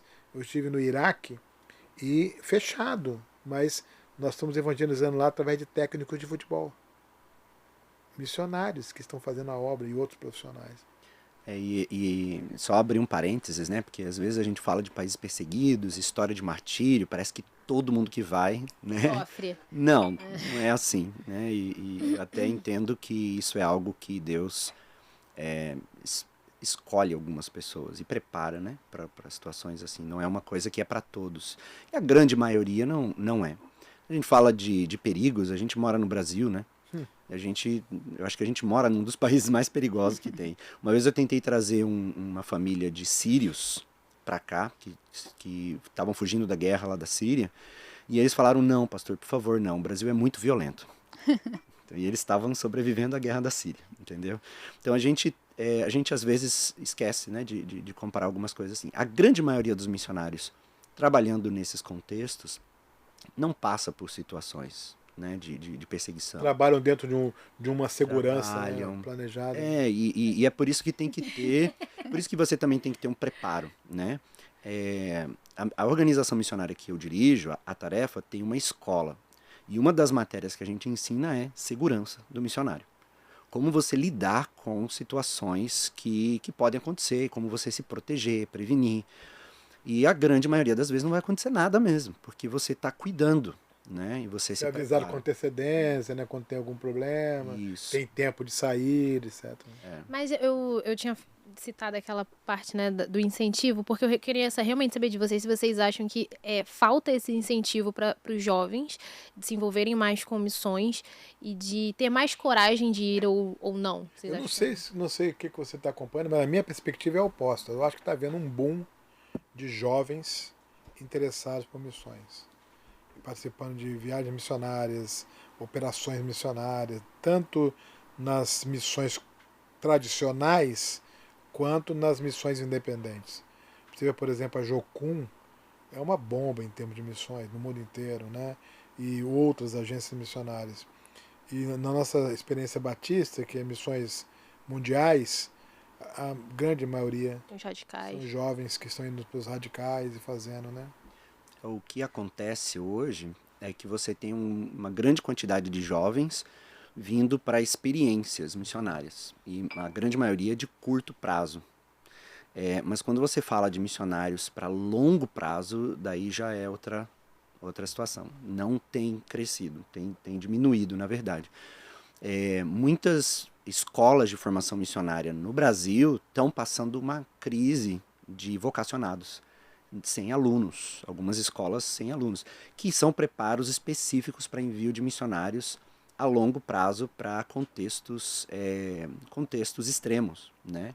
Então tem essas duas coisas. Eu não sei se é algo geracional, né, dessa geração, ou é algo que realmente é uma crise vocacional, não sei. Mas é algo que tem acontecido. E precisamos orar e pensar. E também assim, houve uma mudança no contexto geral de missões, né? Muita coisa que antes só se admitia ser feito por um missionário de longo prazo, são coisas que hoje são feitas por missionários de curto prazo. Hoje a realidade permite, né? Você vai ali, fica 2 anos, 3 anos, né? E volta, e vai um outro grupo, fica mais 2 anos, 3 anos e volta. Né? Mas quando você precisa ir para um lugar, por exemplo, que a língua é o árabe, só você aprender a língua. Ou urdu, por exemplo, e você vai trabalhar com a criação de uma escola que vai formar líderes locais, você está falando num projeto de no mínimo 10 anos. Porque só a língua você vai levar uns 2, 3 anos. E para criar uma estrutura. Isso. Então, e hoje, como os países de povos, que são os povos não alcançados, que são o osso duro de roer, hoje são os países mais difíceis, você precisa mandar gente com um perfil de longo prazo. O curto prazo, ele é essencial para ajudar e são forças para operar em várias coisas. Mas quando você precisa de um trabalho efetivo, você precisa mandar um missionário de longo prazo. Eu li uma estatística recentemente dizendo que nos Estados Unidos o tempo médio de permanência de um pastor numa igreja são 3 anos. Então, no próprio pastorado da igreja local, essa tradição de pastores longevos tem sido substituída. Hoje o tempo, um pastor fica 3, 4, 5 anos. Há exceções, mas a média hoje são 3 anos. São 3 anos. E a média de permanência no ministério, de um modo geral, são 4 anos e meio. A média, nos Estados Unidos. Isso é preocupante? Por um lado é preocupante, né? Porque, como ele falou, né? Há realidades que exigem um tempo maior, né? Mas hoje houve uma mudança no cenário muito grande. Por exemplo, o pastor bivocacionado, né? É uma realidade que se instalou. Né? O cara é um médico e é um pastor. Ou um ministro de música, né? Ou um líder. Eu vejo isso como uma crise espiritual, não a questão dos 3 anos do pastor. Não a questão do tempo, né? Essa questão, eu gosto muito do John Piper, né? O Piper, ele fala que é melhor você perder a vida do que você desperdiçá-la. E eu acho que isso, em parte, ele fala bem no contexto americano, porque muitos jovens têm o sonho americano também, né? De fazer dinheiro e tal. E aí muitos falam, eu vou dedicar 1 ano da minha vida e eu vou para tal lugar, 2 anos. O brasileiro tem a sua forma do sonho americano também. Nos grandes avivamentos lá atrás, teve um avivamento que foram milhares de estudantes universitários, que foram para a África, para a China, para as Américas. E eles iam assim, olha, vou para morrer no campo. Isso é avivamento. Sabe, eu quero gastar minha vida mudando essa realidade, eu quero... Mas hoje... Parece mais uma experiência, isso, né? Eu quero passar por uma experiência curta de um momento. E eu não quero generalizar, obviamente, tem gente que tem essa, né, e está sendo movido por Deus por uma paixão e realmente quer ir para dedicar a sua vida toda. Tem gente que não sabe ainda o que fazer e está tentando descobrir de Deus, e eu não quero colocar todo mundo no mesmo pacote. Mas eu olho para trás e eu vejo assim, poxa vida. E nós somos fruto. Nós somos fruto dos avivamentos, do que aconteceu, missionários que vieram para cá, que dedicaram a vida para nós. É por isso que as nossas igrejas estão aqui. Se a nossa geração de jovens não pegar esse bastão dos missionários que pagaram com a sua própria vida, dedicaram 30, 40, 50 anos no ministério para que o evangelho prosperasse no nosso país, como é que a gente vai alcançar os outros lugares? Esse é um tema muito complexo, porque ele exige uma análise bem ampla. De um lado, tem toda essa questão da crise vocacional, né, vocação, e por outro lado, a exigência hoje em muitos países, especialmente esses países chamados não alcançados, que você tem que ir para ser um bivocacionado, você tem que ser um excelente médico, um excelente profissional e dividir o seu tempo. Então, embora você pode ficar 20, 30 anos naquele país, mas o tempo que você vai fazer, então mudou um pouco isso, né? E muitos nesse caminho aí conseguem ficar 20, 30, 40 anos no campo missionário. Mas a época que o Elias está se referindo, a pessoa ficava até morrer, a vida toda. Eu conheci missionários que morreram aqui no Brasil. Eu pastorei lá em Mato Grosso, a igreja que eu pastoreei, teve um missionário que passou a vida dele toda lá e morreu lá e foi enterrado lá.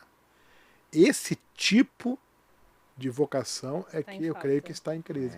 Temos que orar para que Deus sacuda isso. Falando em missões, a gente está falando muito das missões internacionais, né? Porque é a vivência de vocês dois.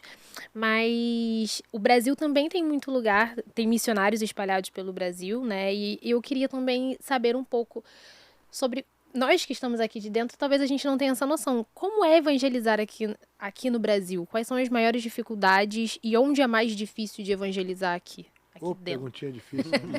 Depende, né? Você falar evangelizar, eu já olho sempre com um olhar étnico. Porque o Brasil também é complexo etnicamente, né? Nós temos o povo brasileiro, mas nós temos os indígenas, que daí você tem tribos diferentes, e aí cada tribo vai ter um jeito diferente de você alcançar, tem os seus desafios. Você tem povos que estão junto com a gente, você tem os quilombolas, que também é um dos povos menos alcançados dentro do Brasil, desprezado. A maioria das pessoas nem sabe que são quilombolas nas igrejas. Você tem os ciganos, que é um outro povo também não alcançado. As pessoas não veem. Às vezes tem um acampamento de ciganos. Eu já vi isso. Fui falar numa igreja, tinha um acampamento de ciganos do lado. E a gente falando dos ciganos e eles... Quem são os ciganos? Não sabiam. É uma cegueira às vezes, sabe? Não vê. Aí nós também temos os imigrantes que vêm. A gente recebeu recentemente muitos afegãos, Os refugiados. Libaneses. sírios. Os libaneses já Eu estão não, aqui. eu não sei se isso é verdade, mas eu li, inclusive hoje, que o Brasil tem mais libanês que o Isso. próprio Líbano. Tem mais libaneses morando aqui do que no Líbano. Isso é muito Agora, se louco. você vê, por exemplo, quando você evangeliza um libanês no Brasil, você está fazendo missões nacionais ou mundiais? Fazendo missões. Né? Então, o foco, o pêndulo mudou. Não é mais geográfico. Isso. Não é? Isso acabou. Ele é étnico. Ele é étnico, exatamente. Você Dizem- tem brasileiros lá nos Estados Unidos. O que é isso? Tem missões nacionais ou mundiais? Brasileiros lá na Inglaterra, lá no Japão. Não é isso? Vietnamitas no Brasil. Afegãos no Brasil. O Brasil está no mundo, o mundo está no Brasil.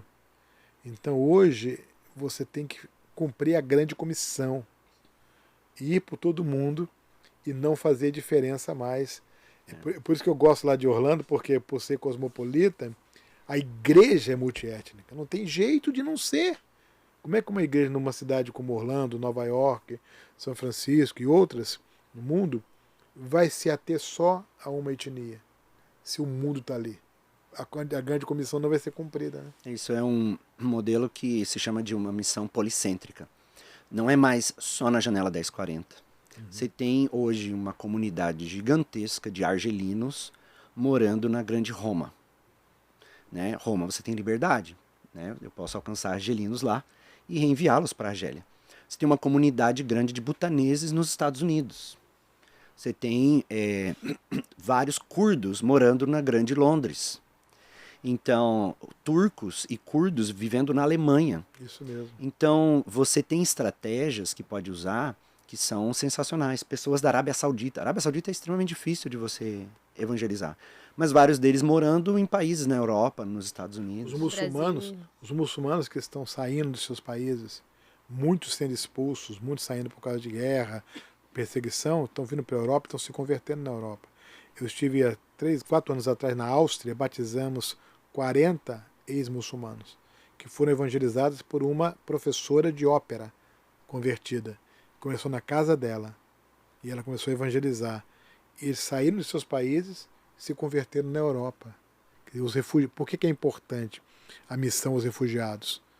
Porque às vezes é mais difícil você mandar um missionário lá, mas eles estão vindo para o Brasil, para os países europeus, estão vindo para cá e aqui eles se convertem. Né? Se houver a missão, a cosmovisão, né? Que não, tem que fazer lá e aqui. Não é lá ou aqui. Lá e aqui. É tudo. Onde, em todos. E seja quem for, né? Dizem que o sul do Brasil é o lugar mais... Eu ouço muito isso, que o sul do Brasil é um lugar muito difícil, que eles são muito resistentes e muito frios em relação ao evangelho. Isso é verdade? Depende do lugar. Eu sou do sul, né? Eu nasci aqui, mas eu cresci no Paraná. Mas acho que a religião lá cristã não é tão... Tem outras religiões maiores do que a cristã. Depende do... Vamos dizer, Santa Catarina e o Rio Grande do Sul, sim. Eu acho que o Rio Grande do Sul, eu não me lembro agora a última estimativa, mas é um dos estados menos evangelizados, com menor número de igrejas. E é um dos estados com a maior quantidade de religiões afro-brasileiras. Né? Então tem essa... Existem mais casas de Umbanda, Candomblé, em Porto Alegre do que em próprio Salvador. Isso é verdade. Eu morei em Salvador, eu falo assim, a gente não agora costuma pensar eu estou que na seja capital, eu estou na capital. Não é aqui não é a capital é no Rio Grande do Sul. Então e isso acaba sendo uma fortaleza espiritual, né? Tem também elementos étnicos, culturais, porque o brasileiro no Rio de Janeiro, ele é um. Quando você vai para o Paraná, ele é outro. Eu moro em Curitiba. Curitiba, você pode viver 10 anos num lugar, você não conhece o seu vizinho. É normal. Você está no prédio, você não dá oi para as pessoas. É normal, curitibano. No Rio de Janeiro, um dia já é estranho. Né? Na época da pandemia, o pessoal brincava, né? Falou, você tem que estar 2 metros, né? de distância da pessoa. O curitibano, Já nada mudou em Curitiba. curitibano brincava assim, nossa, tem que estar tão próximo assim. Mudou, teve que aproximar. É. Que você tá na fila do mercado, virou amigo. Não, lá não. Então, entender a cultura é diferente. Voltamos ao ponto da cultura. Como é que dentro do próprio país, de um mesmo país. Eu queria falar um pouco de África, assim, você faz um trabalho lá, porque eu já li, né, eu vi também que é muita questão espiritual, né, de endemoniados, queria que você falasse sobre Sim. isso. Então, a África é um continente grande e complexo. Então, você tem ali uma presença cristã em muitos países. Você tem um cristianismo bom, vamos dizer, né, bíblico em muitos países, mas você também tem um cristianismo muito fraco, muito sincretista em muitos lugares. Você tem também a religião animista, que é muito forte. Animismo é como a Umbanda, por exemplo, onde adoram-se os espíritos, você tem a feitiçaria, magia, e você tem a África muçulmana, que é o norte da África. Mesmo o islamismo no norte da África não é igual o islamismo do Oriente Médio ou da Península Arábica. O islamismo no norte da África é uma mistura com as religiões afros. Elas são mais espiritualistas, né? Então tem coisas que eles fazem lá que no Oriente Médio eles jamais fariam. Então você tem uma ação com os espíritos, né, muito forte em toda essa área. Então, mas isso não é só da África. Todos os países onde você tem uma religiosidade mais animista, você vai ver. Como a Índia, que eu falei, mas você vai ver isso na Indonésia, Vietnã, Mianmar, Nepal. Isso é muito normal. Ver uma pessoa endemoniada não é algo que vai assustar uma pessoa num lugar como esse. Porque é algo que eles vivem. Para eles são os espíritos, são os deuses, ou como aqui no Brasil diriam, orixá, né, que está se manifestando ali. Então, mas quando você leva a mensagem, você revela a palavra de Deus, você mostra a autoridade do poder de Deus, essa é a surpresa. Que eles vão ver o poder de Deus junto com a mensagem. Né? Eu gosto muito daquela palavra, né, que Jesus manda os 70, lá em Lucas 10.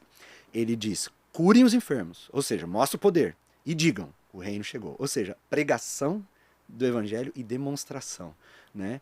E nesses contextos animistas isso é fundamental. Sabe? Então na África é um elemento muito, muito importante, né? Entender essa dinâmica assim, na pregação do evangelho e no discipulado. Tá? Porque um problema que tem na África são algumas igrejas que não trabalham um discipulado completo e que acabam gerando igrejas sincréticas. Sincretismo vem dessa palavra de mistura. Né? E o que tem que ser o evangelho completo? É de Gênesis a Apocalipse, contextualizado para a realidade. Então por isso que tem um certo trabalho. Porque a mensagem bíblica, vamos pensar assim, é um quebra-cabeça. Né? Você vai colocar tudo ali. Se eu não coloco todas as peças desse quebra-cabeça, essa pessoa que é animista, ou muçulmana, ou hindu, ela vai usar as peças dela. Então eu não expliquei o que é oração, mas a pessoa faz um mantra. Então ela puxa o mantra para a oração. Eu não expliquei o que são espíritos, e ela tem lá os seus espíritos, ela puxa isso para lá. Aí você faz uma salada. É por isso que você não pode ficar só nos sinais. Você tem que ir para o discipulado, tem que ir para o ensino da palavra, para amadurecer os crentes, eles entenderem a fé, entenderem o processo de santificação, passarem a ter metas espirituais e passarem a ser evangelizadores também. Né? Mas se fica só nos sinais, gera esse puzzle, esse e por isso que precisam de missionários de longo prazo, projetos de longo prazo, ensino. Esse é um grande desafio. Aqui no Brasil nós temos seminários teológicos, quando você pode mandar um pastor lá fazer uma formação, mas entre os povos não alcançados não existe. Onde você forma um pastor? Dentro da igreja. Como que você forma? Ensino bíblico, né? Então, aí você precisa dos missionários que vão como fizeram conosco no passado, os americanos especialmente, e os ingleses também, mandaram missionários para o Brasil especificamente para cuidarem do ensino, para abrirem seminários. Uma coisa interessante que aconteceu no Brasil, na denominação batista, quando os missionários chegaram aqui no Brasil trazendo ao ensino teológico e começaram a abrir os seminários, eles pensaram assim, olha, Eles não vão ter condição aqui de ter bacharelado, mestrado, doutorado. Então eles pegaram o currículo do curso de mestrado e abriram seminários teológicos a nível de bacharelado com o programa do mestrado, para dar uma formação mais forte, porque eles pensaram, eles não vão ter condição de ter mestrado e doutorado tão cedo. Não é? Isso aí fortaleceu a formação teológica dos pastores, porque já era uma coisa mais sólida, né? Mas olha só a visão, os americanos mandaram para cá missionários cuja tarefa específica era o ensino teológico. Eu tive professores full-time dando aula, eram missionários. Aula de homilética, de exegese bíblica, de hebraico, de grego, né? E eles não tinham nada para fazer no Brasil a não ser dar aulas em instituições teológicas. E nesses países que ele está mencionando, está longe disso acontecer. Então a formação teológica acontece no contexto da igreja através de um ensino consistente, forte. Né? O desafio é enorme. Eu queria perguntar para os dois. Um episódio da vida de vocês que vocês veem assim como mais impactante que só Jesus mesmo para ter sustentado vocês naquele momento? Alguma coisa pessoal ou do ministério? Pode escolher. Rapaz, quando fala a vida inteira, a gente que é um pouco mais velho, é muita coisa. Tantos momentos, o arquivo né? é muito grande. Tantos momentos, né? Mas eu me lembro, por exemplo, de uma aula que eu dei na escola, pensando no ministério, né? Eu estava ensinando uma aula sobre o processo de discipulado. Uma das implicações é a substituição das mentiras que há na nossa mente pelas verdades da palavra de Deus. Então, o processo de santificação, você vai eliminando as mentiras e vai substituindo-as pelas verdades do Evangelho. Esse é um processo consistente, que vai amadurecer, que vai fazer crescer, que vai gerar maturidade espiritual e você vai se tornar um discipulador, porque ao longo da sua vida você vem eliminando as mentiras. Então, isso é um negócio gigante, né? É uma coisa gigante. Eu estava dando essa aula e no domingo de manhã, à noite, uma jovem senhora falou assim, pastor, eu queria falar com o senhor. Aquela aula que hoje de manhã gerou uma conversa lá em casa. Eu queria falar com o senhor na terça-feira, no aconselhamento. Posso ir? Pode vir. Então, lá nos Estados Unidos acontece o seguinte, você só pode matricular o seu filho na escola do local onde você mora. Se você mora nesse local, você não pode matricular o seu filho lá. Só que muitas vezes a escola do local onde você mora é ruim, em algum aspecto. Você quer matricular o seu filho na escola boa, mas você não mora lá. Então, o que muitos brasileiros e hispanos e imigrantes fazem? Pegam um endereço emprestado de um amigo. Você não mora lá, mas tem um amigo seu que mora lá. Tem um endereço. Então eu vou lá, matriculo o meu filho como se morasse lá na casa do meu amigo e meu filho vai para a escola boa. Bom, eu tenho que mentir para a escola. Né? Aí um dia que meu filho falta aula, a escola manda alguém lá na casa do meu amigo. Uma coisa assim. Bom, e ela estava pronta para fazer isso, porque a filha queria estudar numa escola muito boa da cidade, a filha é muito estudiosa, mas onde ela morava não podia. Então ela conseguiu o endereço emprestado. Mas ela foi para a aula, e na aula eu ensinei que você precisa substituir as mentiras. E ela chegou à conclusão que ela estava adicionando mentiras, inclusive envolvendo a filha. Então ela chegou em casa, reuniu a família e falou assim, nós não podemos fazer isso. Porque nós temos que eliminar as mentiras. E reproduziu a aula que eu dei para o marido e para a filha. A filha entrou em crise. Não, eu quero estudar naquela escola, não aceito tal. Bom, mas a mãe bateu o pé, o pai bateu o pé. Não, nós não vamos fazer isso. Você vai se matricular na sua escola. E eles pediram a minha filha para ir lá ajudar na matrícula, com inglês e tal. Minha filha foi ajudar e no processo minha filha descobriu que aquela escola ruim era uma das únicas que tinha um programa especial chamado Magnet Program, que o aluno pode antecipar matérias da universidade. E se ele antecipar e for bem nessas matérias, ele vai ter mais chance de ir para uma faculdade melhor. E essa menina fez isso. Então, para encurtar a história, agora ela aplicou para 5 universidades de primeira linha e foi aprovada nas 5 universidades. E a mãe deu um testemunho na igreja dizendo, quando nós eliminamos as mentiras, Deus nos abençoa. Então aquilo foi um impacto para a minha vida, porque eu percebi que o ensino da Bíblia, quando ele é feito com seriedade, ele muda a vida das pessoas.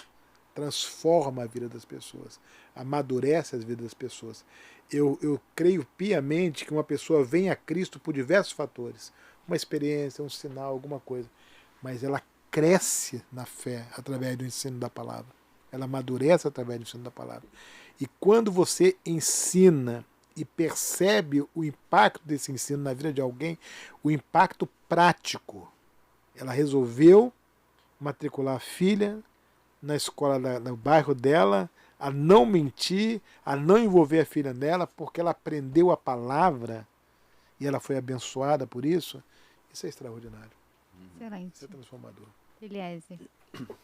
Pensando aqui em alguns momentos, né, impactantes. Um para mim que foi muito positivo.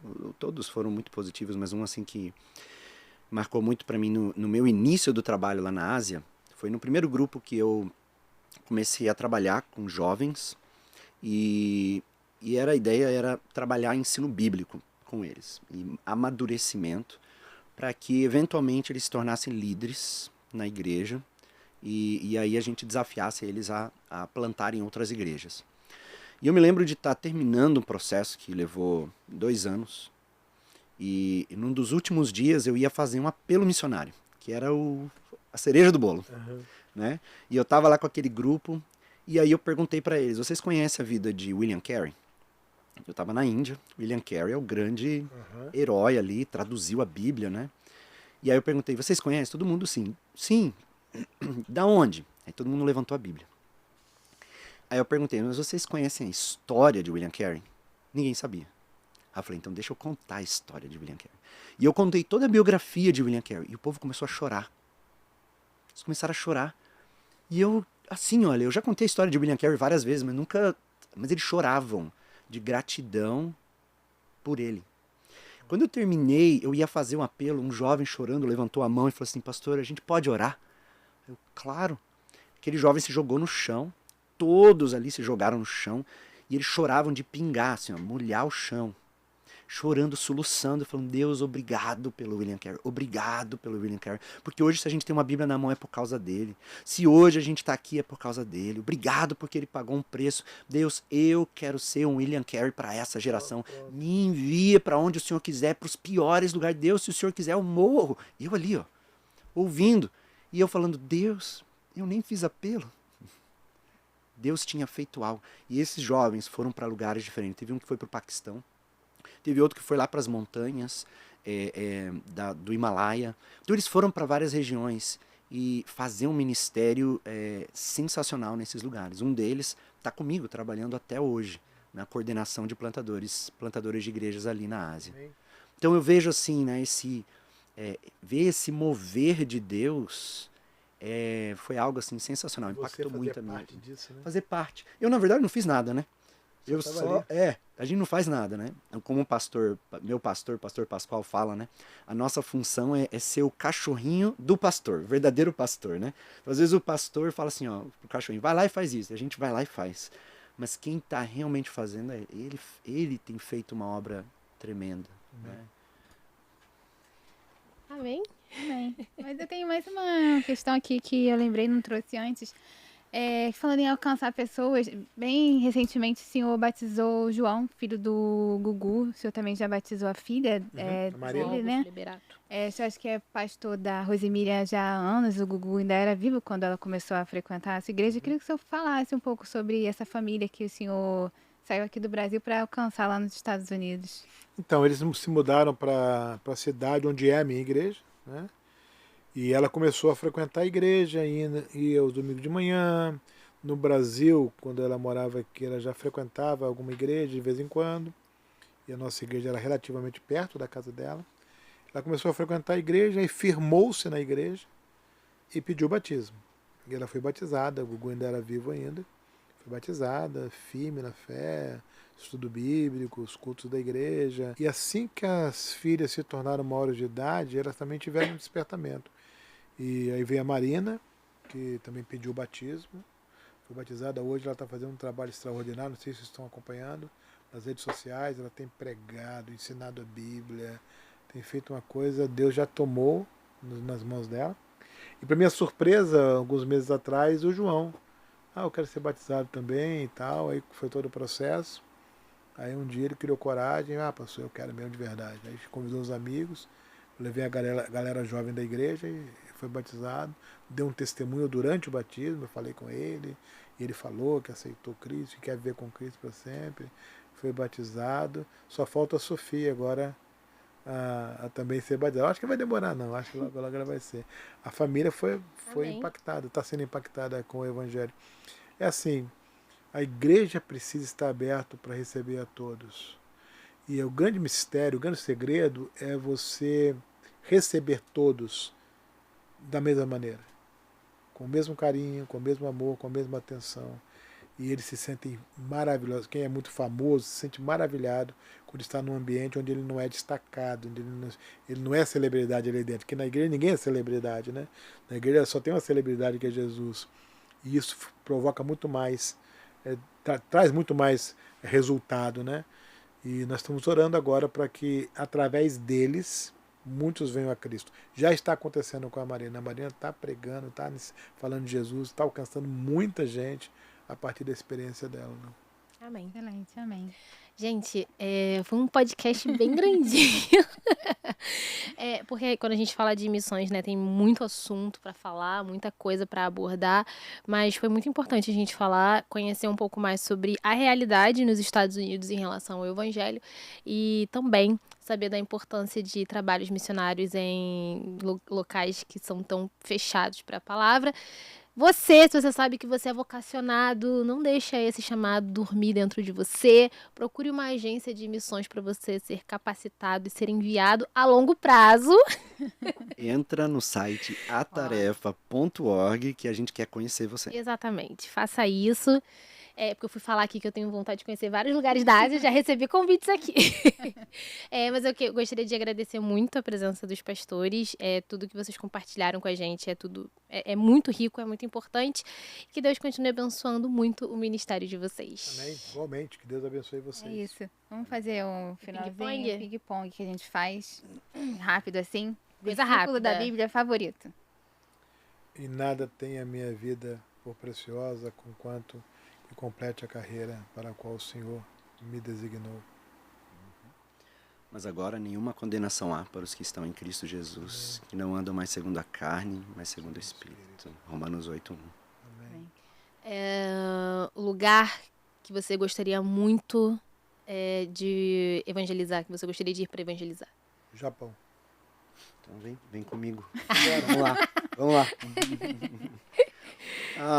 Tão difícil, né? Porque se eu quero, eu tô dando um jeito de ir pra lá. Mas eu sei que tem lugares que eu nunca vou poder, mas vou colocar aqui Coreia do Norte. Amém. Muito bom. Personagem da Bíblia que o senhor mais gosta? Eliseu. Não pode falar Jesus, tá? Tá bom. Davi. Quem o senhor olha para hoje em dia como um grande pregador? Se fosse escrito na Bíblia hoje, algum pregador ou pregadora que você tem certeza que teria uma história de destaque? Pregador atual ou de qualquer tempo? Qualquer tempo moderno, né? Já pode ter morrido. Não, eu acho que em termos de evangelista, Billy Graham foi longe, né? Ele foi longe demais.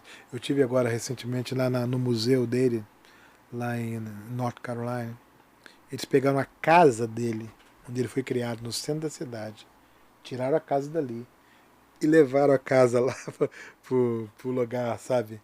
E é impactante, edificante você ir naquele lugar, você visitar tudo e ver como que Deus colocou a mão nele na vida desse rapaz. Billy Graham. Ele nessa geração. Ele roubou o que eu ia falar, né? É quase unânime, né? Quando você pensa nesse nisso. tempo recente não tem como, né?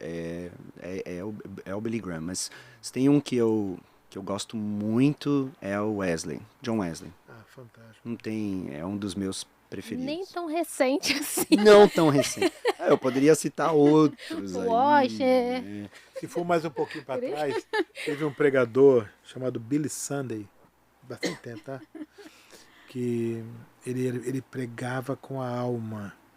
E tem uma passagem que ele pregando contra o pecado, né? Ele dizia assim: eu quero chutar o pecado.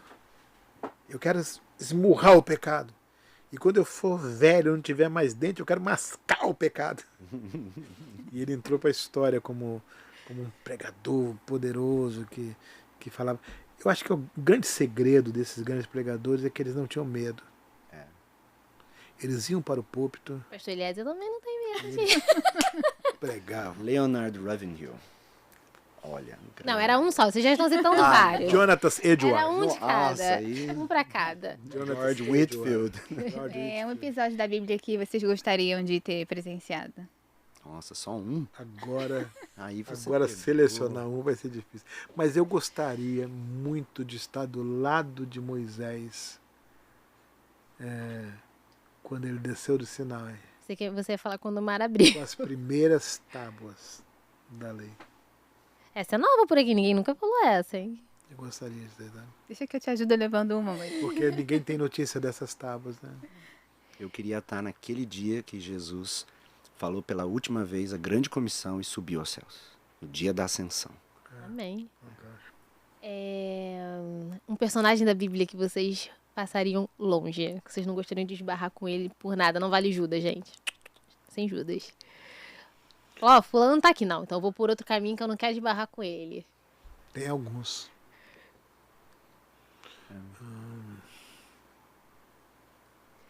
E aí? Isso, né? Caim, talvez, né? Quem vai querer esbarrar com Mas, Caim? mas é talvez fácil responder, porque ele é um grande antagonista na Bíblia, né? Herodes. Herodes. Eu não gostaria de cruzar com ele, não. Ia ficar com raiva dele, pastor. Ó, quem conhece a história de Herodes, quem já teve a oportunidade de visitar alguns lugares, na morte dele, ele construiu um anfiteatro no palácio dele. E ele estava praticamente morto. Ele marcou uma festa e mandou que todos os nobres viessem, porque ele queria matar todos no dia da morte dele. E a mulher dele não deixou, a filha dele não deixou. Que depois que ele morresse, os nobres todos, e queria que no dia da morte dele todos os nobres morressem. Olha o grau de crueldade desse cara, né? Não queria cruzar com ele, não. E o que vocês vão falar quando encontrar com Jesus? Se eu conseguir falar alguma coisa, acho que eu queria dar um beijo nele. Um beijo nos pés dele. Eu não sei se eu vou falar alguma coisa Tem também. jeito de falar, né? Tem como. Tem uma música que fala sobre isso, né? Já viu uma música?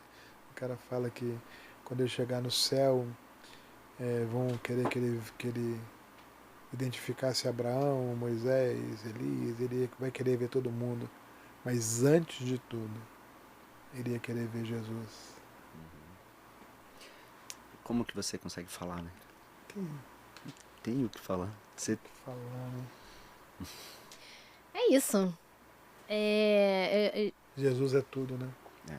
Jesus é tudo. É tudo. Faça missões para que mais pessoas possam conhecer a palavra de Deus, conhecer Jesus e também possam ter o seu encontro com Jesus. É isso, compartilhem o episódio também, que essa mensagem possa chegar a mais pessoas, incentivar, aquecer o coração de fazer missões, de levar a palavra. Vamos, Natália. Na Bíblia. Vamos. Pode crer, fazendo missões. Obrigada mais uma vez, pastor Eliezer e pastor Lécio. Foi uma bênção. Obrigada a todo mundo também que nos acompanhou até aqui. Um beijo e até o Tchau, próximo tchau. episódio. até. My God is good.